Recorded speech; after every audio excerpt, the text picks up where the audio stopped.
Mheshimiwa Condestas Chalwe, swali la nyongeza. Mheshimiwa Spika, nakushukuru kwa kunipatia nafasi. Katika nyakati tofauti tofauti, Mheshimiwa Waziri amekuwa akilieleza bunge hapa kwamba hatua zote ya ujenzi wa barabara Mloka Msamba umekamilika. Lakini mpaka sasa hakuna ambacho kinaendelea kule site. Je, ni ipi kauli tena yako Mheshimiwa Waziri? Ni lini ujenzi wa barabara Mloka Msamba utaanza? Mheshimiwa Naibu Waziri, majibu kwa kifupi. Asante Mheshimiwa Spika.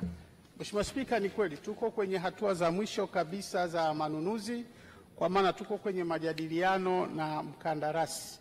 Na nimhakikishie Mheshimiwa mbunge tunategemea kabla ya mwisho wa mwaka huu wa fedha kazi hiyo itakuwa imeanza, kuanza kilomita 5 upande wa Mheshimiwa Condesta Momba na upande wa Mlowo, ambapo kila upande wa kandarasi wataanza kazi. Asante Mheshimiwa Spika.